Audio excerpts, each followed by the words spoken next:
पुरानी पेंशन की बहाली के मुद्दे पर आंदोलित सरकारी कर्मचारियों ने पुरानी पेंशन की बहाली के साथ साथ एनपीएस के मुद्दे पर भी केंद्र की नरेंद्र मोदी सरकार को घेरना शुरू कर दिया है। और इसका कारण यह है कि शेयर मार्केट लगातार गिरता चला जा रहा है। आपको बता दें कि पिछले 28 सालों के बाद इतनी भारी गिरावट शेयर मार्केट में दर्ज की गई है, और जिसके नाते से सरकारी कर्मचारियों ने सवाल खड़ा करना शुरू कर दिया है।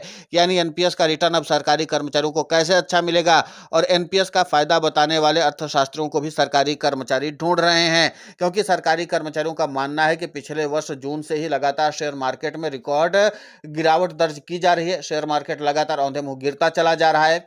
फॉरेन इन्वेस्टर्स लगातार अपना शेयर मार्केट से बेच रहे हैं और खरीदार मार्केट से गायब हैं। ऐसे में अगर कोई है जो इस मार्केट को सहारा दे रहा है, यानी कि शेयर मार्केट को सहारा दे रहा है, वो है हर 95 लाख सरकारी कर्मचारी, यानी कि एनपीएस का सरकारी कर्मचारी जो एनपीएस के दायरे में आता है। वो हर महीने 91 लाख जो सरकारी कर्मचारी अपनी सैलरी का 10% हिस्सा सरकार को देते हैं, और सरकार 14% हिस्सा अपना लगाती है जो शेयर मार्केट में लगाया जाता है। और यह रकम तकरीबन हर महीने 12,000 करोड़ रुपए बैठती है। सरकार को समझना चाहिए कि ऐसी विकट परिस्थितियों में भी जिस पैसे से मार्केट क्रैश होने से बचा हुआ है, कम से कम उन सरकारी कर्मचारियों के अंशदान पर तो जीपीएफ के बराबर ब्याज की गारंटी सरकार को दे देनी चाहिए।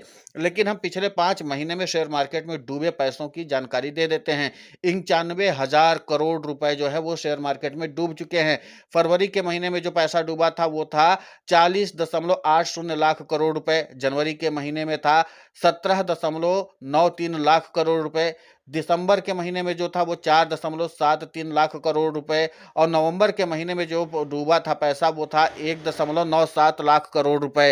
अक्टूबर के महीने में 29.63 लाख करोड़ रुपए पैसा डूबा था। यानी कि कुल नुकसान अगर जोड़ लिया जाए तो था 95.13 लाख करोड़ रुपए। इसके बाद सरकारी कर्मचारियों का सवाल उठाना वाजिब भी है। आपको बता दें कि लगातार सरकारी कर्मचारियों के पैसे को लेकर के जो चिंता है उसके भी सवाल उठ रहे हैं।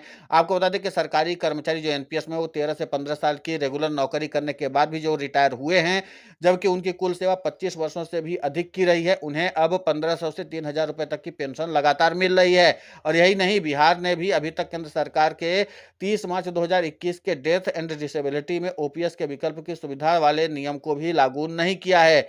ऐसे में जाहिर सी बात है कि हजारों सरकारी कर्मचारी का परिवार इस वजह से दुखी और असहाय महसूस कर रहा है।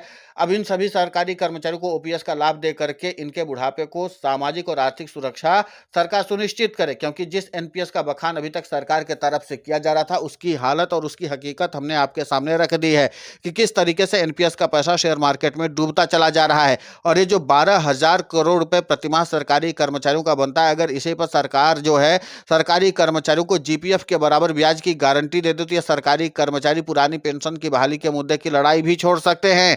क्योंकि पुरानी पेंशन की बहाली के मुद्दे पर आंदोलित सरकारी कर्मचारी यह कह रहे हैं कि पैसा तो हमारा जा रहा है, यानी कि 10% हम लगा रहे हैं और 14% सरकार लगा रही है। इस हिसाब से जोड़ दिया जाए तो 24% पैसा जो है वो शेयर मार्केट अपने मुनाफे के लिए इस्तेमाल करता है, और उसका ब्याज भी शेयर मार्केट ले रहा है। ऐसे में सरकारी कर्मचारियों का भविष्य सुरक्षित कैसे रख पाएगा? अब जाहिर सी बात है कि सरकारी कर्मचारियों के जो सवाल है और जो स्थिति हो हमने आपके सामने रख दी है, और इसी के नाते से सरकारी कर्मचारी अब पुरानी पेंशन की बहाली के साथ साथ केंद्र की नरेंद्र मोदी सरकार के ऊपर इस बात का भी केंद्र की नरेंद्र मोदी सरकार के ऊपर इस बात का भी दबाव बनाने की कोशिश कर रहे हैं कि सरकार कम से कम अब सरकारी कर्मचारियों के पुरानी पेंशन की बहाली के मुद्दे को लेकर के गंभीरता दिखाए।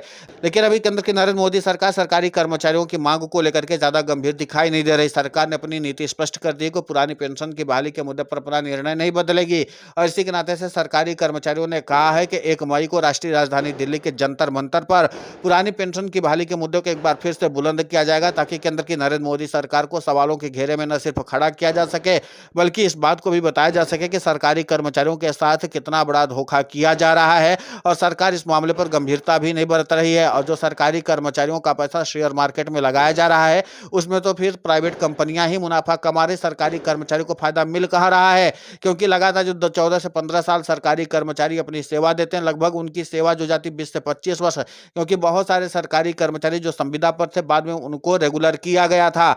इसी के नाते से सरकारी सरकारी कर्मचारियों की एक अच्छी खासी मोटी सेवा हो जाती है, उसके बावजूद भी सरकार उनको लगभग 1500 से 3000 रुपए पेंशन दे रही है। और ऐसे में सरकारी कर्मचारी इस महंगाई के दौर में अपना जीवन यापन कैसे करेंगे? और यही सवाल अब सरकारी कर्मचारियों को चुभ रहा है। देखना दिलचस्प होगा कि केंद्र की नरेंद्र मोदी सरकार सरकारी कर्मचारियों के भविष्य को लेकर के और क्या कदम उठाती है। फिलहाल इस पूरे घटनाक्रम को लेकर के आपकी प्रतिक्रिया बहुत महत्वपूर्ण होती है। आप हमें कमेंट करके जरूर बताएं। साथ ही हमारे चैनल को सब्सक्राइब करें, खबर को ज्यादा से ज्यादा शेयर करें ताकि पुरानी पेंशन की बहाली का मुद्दा और बुलंद हो।